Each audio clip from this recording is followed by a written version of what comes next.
Hey everyone, it's Mike, and during this video today we're going to talk about taurine, which is probably one of the more underrated amino acids out there you can supplement with. It's famous for being known in Red Bull, but why is taurine in Red Bull? We're going to talk about what is taurine, we'll look at the benefits, we'll talk about how to take taurine as far as the dosages are concerned, and then stay tuned to the end of the video where I'll show you some neat tricks in which you can use taurine to have a really nice cognitive effect. But if you haven't yet subscribed, do subscribe, click the bell. If you don't click the bell, you may not be notified when there's new videos, and give the video a like, and let's get right into it. What a safe dose of taurine looks like is taking up to 3 grams a day, which is what I do. Sometimes I go up to 4 grams. That can be depending on you, depending on your life. If I'm a little bit nervous or something like that, I may just pop a gram of taurine just to help calm me down.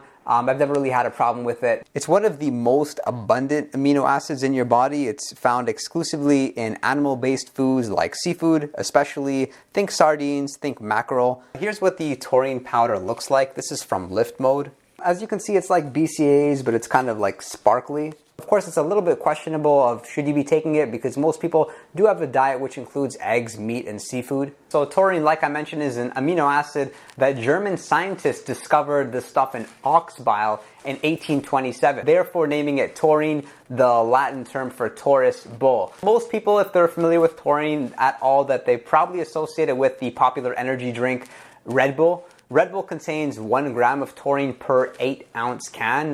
That's a pretty good amount, actually. Red Bull is a stimulation drink which has a decent amount of caffeine, so some find that caffeine, or taking too much of it, like in Red Bull, can have this overstimulation effect, feeling too hyped up. So they added taurine into the drink in order to counteract some of the overstimulation related. Let's take a deep dive into the benefits, starting with the first one would be body/physical. Believe it or not, it's the second most abundant amino acids in your muscles after glutamine. 60% of the amino acids in your muscle is glutamine, and it's followed closely by taurine. However, taurine is not involved in muscle protein synthesis, also known as building muscle. So the amino acids that are involved in muscle protein synthesis, those are being branched chain amino acids commonly found in pre-workouts. So you could say though that taurine may indirectly help you build muscle, because what it's known to do is actually draw water into the cells and increase what they call the volume or the hydration levels of the cells. And when a cell is hydrated, it'll tend to send out more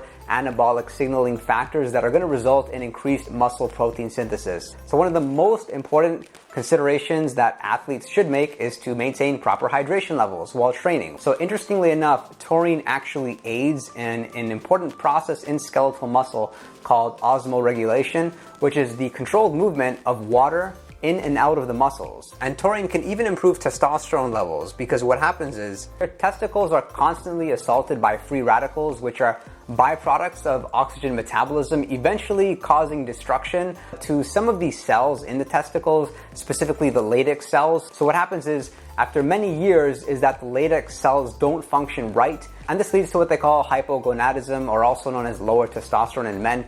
Usually hits men above age 40. And these free radicals, you can't really avoid them. They come from normal hormones in your body like catecholamines, epinephrine, norepinephrine. They have the side effect of increasing like localized production of free radicals, specifically in the testicles. So the existence of taurine, what it can do is it can kind of like soak up some of these free radicals and prevent the damage. Lycopene does this too, by the way, and that's kind of the thing found in tomatoes and red peppers that's responsible for that red color.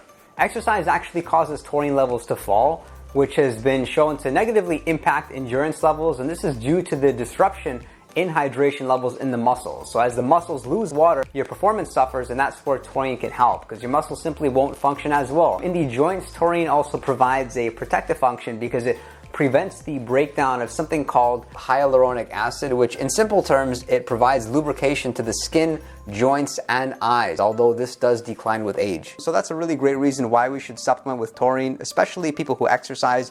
Joint health is important, and this is going to provide fluids to the muscles. And taurine will actually help your muscles contract better, so you'll get a better pump, and a better pump often means easier transportation of nutrients to the muscle, which means more muscle building. For weight loss, taurine does actually improve insulin sensitivity, so you'd have a beneficial effect related to fat loss. Insulin sensitivity basically means how efficient your body is at using calories for fuel. So if you eat a lot of food and you get a lot of energy, you can consider yourself somebody with high insulin sensitivity. But if you eat a big meal and you often get tired, then that means you have very low insulin sensitivity. Moving on to the next benefit, that would be anxiety and being calming. Now here's exactly how taurine calms anxiety specifically. So neurotransmitters in the brain known as GABA, they are responsible for feelings of happiness and relaxation. One of the reasons taurine works so well for calmness and anxiety is because it actually mimics GABA in the brain. Research even shows that it may help to alleviate depression by changing some of the signaling cascades to the hippocampus, and it also increases BDNF. There was a human study done on bipolar patients, so bipolar meaning having extreme highs and lows with their mood. 121 patients aged 18 to 25 years old, and after ingesting and supplementing with taurine on a regular basis had less manic episodes. Moving on to the next benefit, and that's taurine as a nootropic. So taurine plays an absolutely critical role in creating new brain cells. Where I see taurine most often used is specifically with caffeine, especially if you're somebody who experiences that caffeine crash where you feel very irritable maybe a few hours after taking caffeine. Then taurine can really help you out. As well, sharper eyesight is often reported, muscle pain is reduced, a lower instance of depression, and people are even finding that when using taurine in their nootropic stack, it's helping them to combat chronic fatigue syndrome. So think of yourself as somebody like waking up tired, then it may be useful for you. Now, as a nootropic, it'll also protect against environmental toxins. It'll help with brain inflammation like fish oil does. It'll help with neuron growth. And as well, it'll even help you if you feel that crash feeling after you eat MSG-contained foods, and brain protection. Moving on to the next benefit, and that's with anti-aging. So Japanese scientists, they were curious to know if there was a correlation between taking taurine and longevity. In studies covering 61 populations and 25 different countries, they found that taurine ingestion was as well associated with a lower likelihood of stroke and specific heart disease. And Japan is known for having one of the longest lifespans. I believe they're second, and they're known for eating more squid, more seaweed, and more octopus than anywhere else in the world. And these are all foods that are super rich in taurine. And secondly, with respect to anti-aging, studies show that taurine levels do fall as you get older. So supplementing with taurine seems to kind of slow down the brain aging process. It'll help to protect the brain cells from pesticides and even heavy metals such as lead. And it'll help to prevent mitochondrial dysfunction. So we've got mitochondria, and mitochondria, think of it like the powerhouses of our cells. And after extensive studies on taurine, they've actually found it's one of the most significant factors associated to specific heart diseases. It's really good for the heart, cardiac function, therefore even if you're a runner, it'll help you out.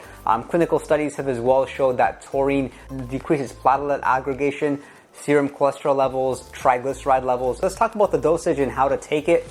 First, just note if you are supplementing with beta-alanine, it's known to actually reduce taurine levels, so you may want to consider taking taurine. These are a couple of my favorite pre-workouts. One's Outlift, this is pre-caged, and they actually both have 2 grams of taurine in there. It's available in capsules or in powder form. Usually the capsules you'll find in 500 milligrams, sometimes 1,000 milligrams.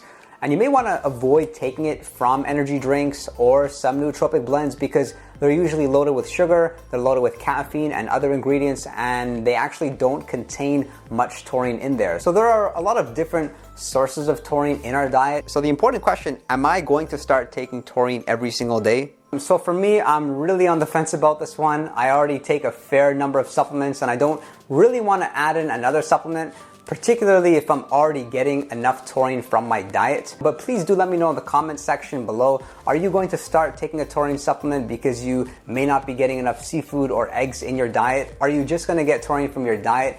And for me personally, if I did choose to take a taurine supplement, I would take 500 milligrams once per day. Like I mentioned, I am using it strategically, so I am using it pre-workout on those days when I do heavy lifting or intense exercise as well. I may use some if I need help falling asleep or if I want to just have a nice level of calmness. Perhaps I'm a bit overstimulated from caffeine, but it's not one of those supplements that is like a part of my regular routine. Then again, there don't really seem to be any risks involved in taking taurine that we know of as of right now. As far as if we look at it, the benefit versus the risk, it looks really good. Maybe you want to consider taking it just in case you're taurine deficient. So that's my report on taurine. If you'd like to support me, then click like, subscribe, be sure to click the bell notification, and I will look forward to seeing you all next time.